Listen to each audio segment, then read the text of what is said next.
everyone, I'm MissV. Today we are talking about life scripts. Have you ever felt like life is a play with a script written before you were born? But what if it's a bad script? How do we handle it? In Your Soul's Plan, author Robert Schwartz shares a bold idea. Before you came into this world, your soul had already agreed to the major events you would experience and the important people you would meet. The life scripts that seem painful or unfair are actually lessons designed to help your soul grow to a higher level. Robert Schwartz, an American writer, was once an ordinary office worker. After a life-changing spiritual awakening, he began working with spirit mediums, studied many cases, and eventually wrote this book. He explains that many of those bad life scripts are not punishments, but opportunities for you to heal and grow, such as facing toxic intimate relationships. One story in the book is about a woman named Catherine. Her father was extremely controlling, and later she married a man just like him, always putting her down, and sometimes even becoming physically abusive. Catherine endured this for years before finally deciding to divorce. The author asked, why would her soul allow such a painful relationship? To find out, he worked with a spirit medium to explore her past lives. What they discovered was surprising. Across several lifetimes, Catherine had loved this man deeply, but had never truly been able to be with him. In this life, her soul wanted to help him recognize his own strengths, even if it meant loving him at a great cost. Even more striking, in another lifetime, this man had been Catherine's son, who was tragically killed in front of her. She carried the grief of not being able to protect him, and her soul longed to heal that wound. From this perspective, what looked like a painful marriage was actually part of a soul's attempt at reconciliation across centuries. But there was another layer. In many past lives, Catherine had always been under someone's control and often felt worthless. She didn't believe she deserved happiness, so she kept trying to please others. Her soul's lesson was about self-worth. She needed to recognize her own value before she could be free. In this life, her father was controlling again, and she couldn't complete the lesson there. That's why a controlling husband appeared. Continuing the lesson, Catherine and her husband had agreed before birth. She would help him discover self-recognition, and he would help her discover self-worth. At first, her husband hesitated, afraid he might hurt her too deeply, but Catherine insisted to spend life with him.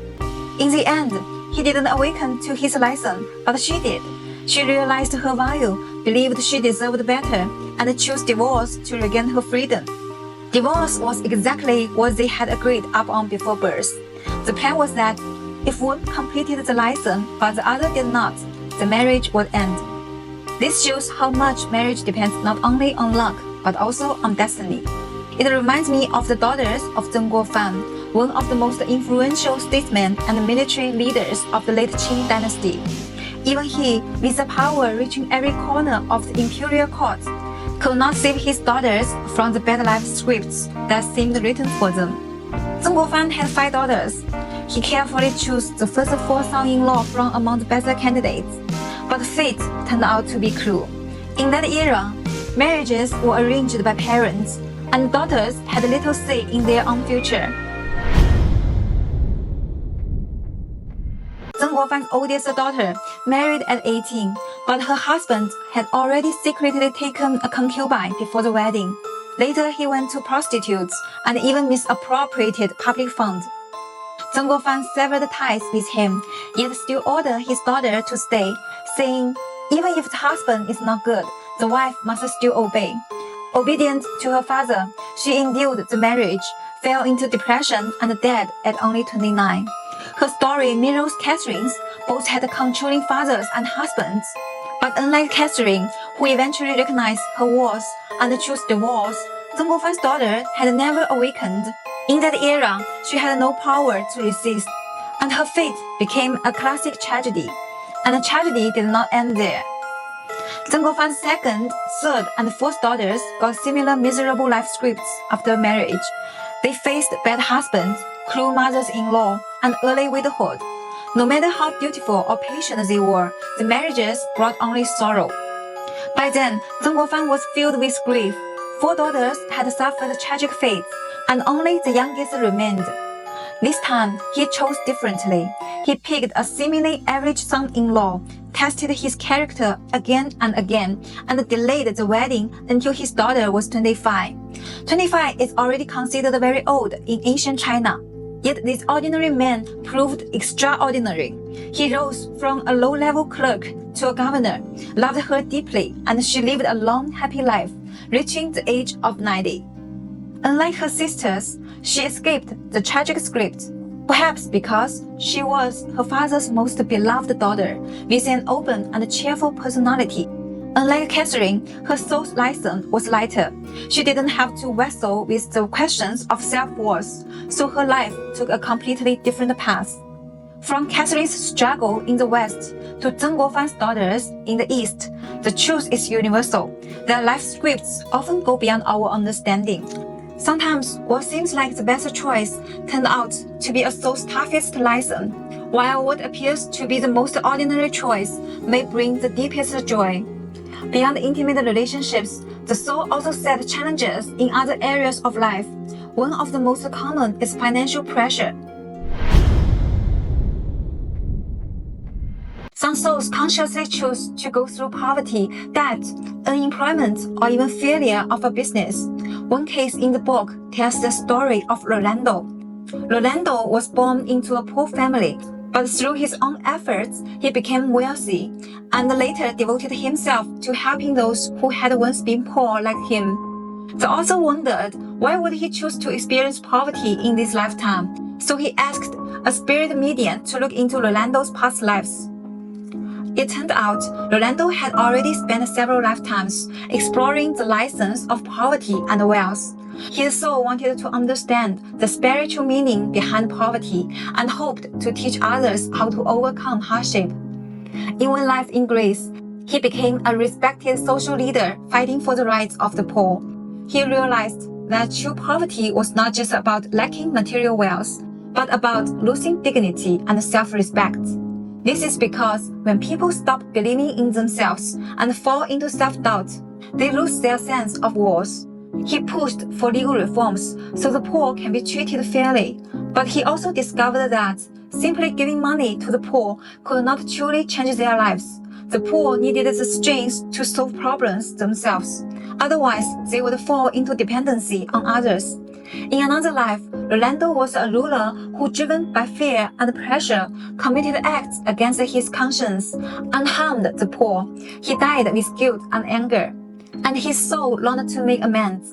So in this life, he chose poverty to show through his own journey that the poor can overcome poverty by themselves. This is where law of attraction really matters. Your soul knows how to shape reality through your deepest desires and visions. When you live in a state of abundance, you will stop attracting poverty, because poverty is simply the energy of scarcity. The author said, if you are facing financial pressure, don't lose hope. Even when things feel impossible, you can always find a way forward. You can start with gratitude. For example, pick 2 things in your life that you appreciate, maybe something you own or someone you love, and let yourself truly receive that feeling. By focusing on what you already have, you shift your thoughts from scarcity to abundance, and your whole energy begins to change. It reminds me of Wang Yangming, one of ancient China's most extraordinary sages, honored alongside Confucius as a saint for the ages. At the lowest point of his life, he was banished to a remote mountain with nothing left. Even his servants suffered from depression, and he had to care for them instead. Yet in that darkest moment, he awakened, developing the philosophy of the unity of knowing and doing, also known as School of Mind. In time, he was celebrated as a timeless sage whose influence shaped many generations. His story shows us that the greatest breakthroughs often come at rock bottom. Therefore, financial pressure is not a punishment, it is a soul's essential lesson. It teaches us that every hardship is temporary, and that true transformation often begins in the darkest moments of life. Once you choose to shift your perspective, what feels like a dead end can become the beginning of a new life. In life's darkest moments, we face not only financial pressures, but also inner struggles. This brings us to another important issue, mental health. Depression has become one of the most widespread mental health challenges. According to the latest statistics from the World Health Organization, over 1 billion people worldwide are living with mental illness. Depression alone affects more than 300 million people, about the size of the entire population of the United States. Depression, together with anxiety, costs the global economy over $1 trillion in lost productivity each year. One of the cases in the book is about Michaela. She grew up in a rich family, but from the age of 4, she kept having recurring nightmares, giant insects, spiders, sharks, and monsters. As a teenager, she fell into depression and her whole world turned gray. She lost interest in everything, and at one point, she even contemplated suicide, feeling hopeless and lost. Later, she married, but after 10 years, her depression continued. She chose not to have any children, believing she could not care for them, and eventually divorced her husband. Why would her soul choose this path? Past life readings revealed that Michaela carried deep trauma from violent deaths. She chose to experience mental illness in this lifetime, mainly to heal unfinished tasks from many past lives, and to remember who she truly is. Her soul has been working to release emotions that were blocked and frozen, and emotions that kept repeating and attracting the same destructive patterns. By relieving these emotions through illness, Michaela could finally feel the trauma and release it. In one life, Michaela was a man forced into a life of escape. One day, he met a group of people and felt a strong bond with them. Inspired, he decided to share his own religious faith with them, but this choice brought terrible consequences. He was dragged, imprisoned, and ultimately killed for spreading that faith. He could not comprehend such cruelty, and after his death, that pain turned into a deep wound carried by his soul. In this lifetime, she chose to be born into a safe and wealthy family so that her outer environment would remain calm and stable, giving her soul the space to confront and heal the inner wound. If she had been born into poverty, struggling for food and clothing, it would have been far more difficult to enter such a state of inner work. In general, people who suffer from mental illness carry too many unsolved issues within. The body and mind both need a stable presence in the here and now. Only then can a person integrate their emotions, sensations, and thoughts. Without that foundation, the inner world feels broken, and the soul drifts without solid ground. In depression, peace cannot be found. The soul becomes lost. Those who struggle with mental illness often set impossibly high standards for themselves, fall into self-criticism, feel like failures, and cannot sense the love others may have for them. The greatest healing comes from loving and accepting yourself. Whenever you feel negative emotions or dissatisfaction toward yourself, see them with gentle eyes, just like a loving parent would look at their child. By doing so, you can create love for yourself at any moment in life. In the book Amy, Child of Stars, which I'll talk about in future videos, it is said, love fills the universe, that God has become love and also become all things, revealing that God is love. So when you cannot feel love, it's like being separated from the world. Pets can also be a way of healing. In the book, the author explains that your pets are part of your soul's agreement. They come into your life to teach you how to love yourself more and how to love others. Pets have a deep sensitivity and a keen awareness of their own existence. They never deny themselves or doubt themselves. This alone is something many human souls may need several lifetimes to learn. For example, to truly be themselves and not chase success defined by others. Also, pets can teach us to live in the present, to be kind, and to experience what unconditional love really means. They love their owners unconditionally, no matter what their owner does. Cats, in particular, have shown in many cases that they can help people with depression feel much better, and sometimes even make a full recovery. Beyond intimate relationships, financial pressure, and mental health, the book also explores more complex topics, such as caring for the sick, miscarriage and abortion, homosexuality, and even incest and suicide. Each is presented as part of the soul's plan for growth. To sum up, the bad life scripts you receive are not punishments. They are your soul's previous pre-birth agreements designed to awaken you, heal the traumas carried from your previous lifetimes, and help you to discover your true value. When you awaken sooner, your lessons can be ended sooner, allowing you to step out of the hardship earlier. So when life seems unfair, when destiny feels cruel, try to see it from a different perspective, that it is your soul's tailor-made path for you to grow.